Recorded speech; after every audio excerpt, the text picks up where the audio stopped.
Keone looked way better at night than he did in the morning. He was so much leaner. In the morning, I was like, he doesn't have the conditioning, but at night, he was actually very peeled.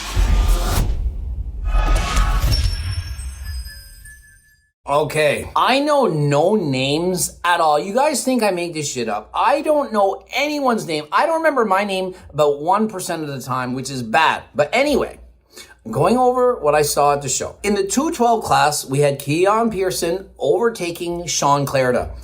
It was very close. Keone looked way better at night than he did in the morning. He was so much leaner. In the morning, I was like, he doesn't have the conditioning, but at night, he was actually very peeled. The leanest he's ever been, for sure. And what makes him stand apart from Sean is his shape. His waist is so small. He reminds me of Derek Lunsford. He reminds me of classic physique. He has a small waist, the wide shoulders. And so in comparison to Sean Clarida, who has a bit of a wider waist and smaller shoulders, it's an uphill battle. And so although Sean is leaner, harder, more grainy, he doesn't have the aesthetics or the flow of Keone Pearson. And I feel like bodybuilding, it's kind of changing the narrative.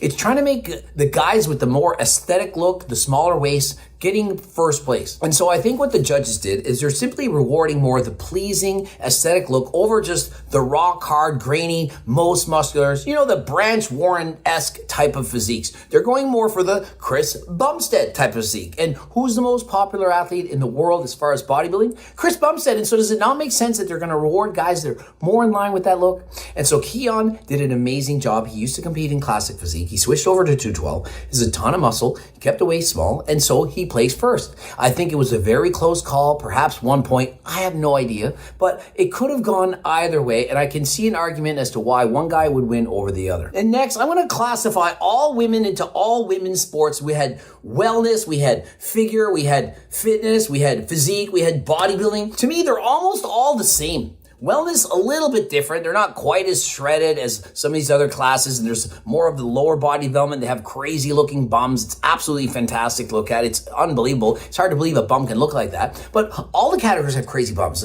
In the women's physique and bodybuilding, the striations, the glutes, it's unreal. I can't imagine how hard it is to get into that condition as a woman. I mean, it's hard enough as a man. These women are so shredded. It's mind-blowing. Now, here's the thing.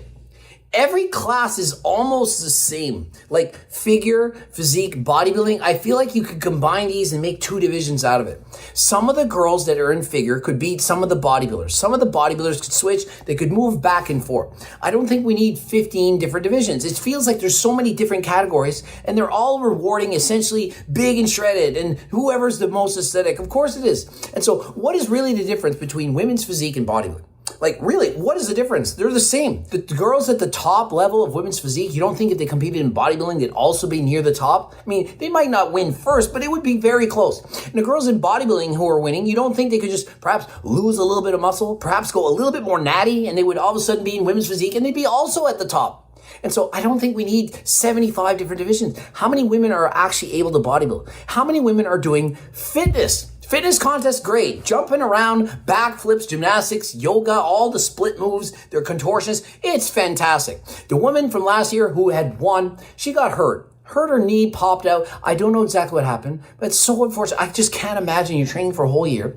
And it was an amazing routine up to that point. I think she was going to win. And you get injured. And so imagine how hard that is. Do we really need all these categories? I mean, where is the men's fitness routines? I want to see a guy perhaps pole dancing, doing some crazy moves. I want to see it. Why is there that for the men? What about men's beach body division? We have very few divisions for men in comparison to women. And so in wellness, very close, between 1 point, I think. It's so close. They both look amazing. Some of the wellness girls, their legs are so big. It's absolutely mind-blowing. I don't know how you can get a body like that. It's blowing my mind. It's incredible to see. But how many people can do that? I would personally prefer to see much smaller, like 10 pounds smaller of muscle and make wellness more well. I would love to see that. I don't know how many people can compete at that point. It's all the freakiest, most muscular. If that's what you want, that's what you want. But I feel like the sport would grow with smaller smaller bodies that more women aspire to look like. I mean, they're freaky and it's fun to look at, but I feel like more people could relate to something maybe a little bit smaller. Just in the same way that men's physique and classic physique, some of these sports, they're getting so big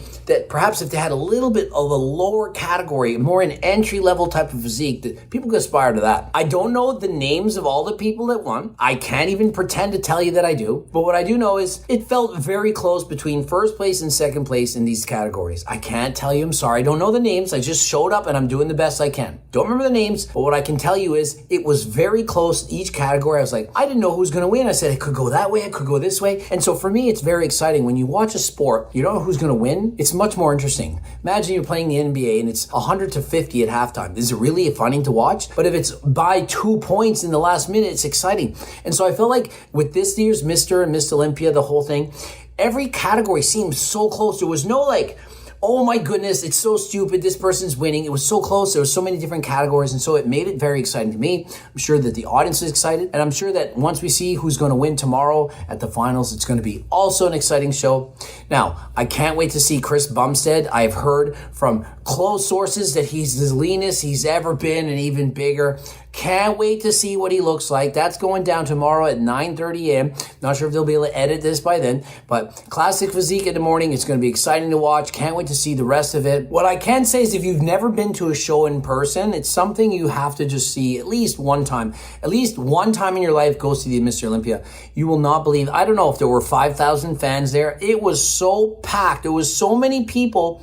It was unbelievable. It was about a 1 kilometer walk of people lined up just to get into the show. It was unbelievable. All these like-minded people, all with the same passion for health and fitness, all in one place at the same time. It's wild. And if you are into fitness and health and you've never been to an Olympia, you have to get here. You have to see this in person. If not for just the men, for the women, or even just chatting, the camaraderie, everything is amazing. I highly recommend you get down at least one of these years. I believe next year it's going to be in Las Vegas. I can't wait to go next year. So yeah, if you liked the video, please like it. Check out my Instagram channel. I'm posting a lot of updates on there as well. Also, if you want to purchase Harder Than Last Time supplements, my clothing line, the cookbooks, training books, coaching plans by me and my team, or even if you have no money, you just want a free diet and training program, get over my website, giving those 100% free. Don't forget to subscribe and click the bell button, comment to boost the algorithm, like the video if you liked it, watch those 2 bloops, and until next time, I am out.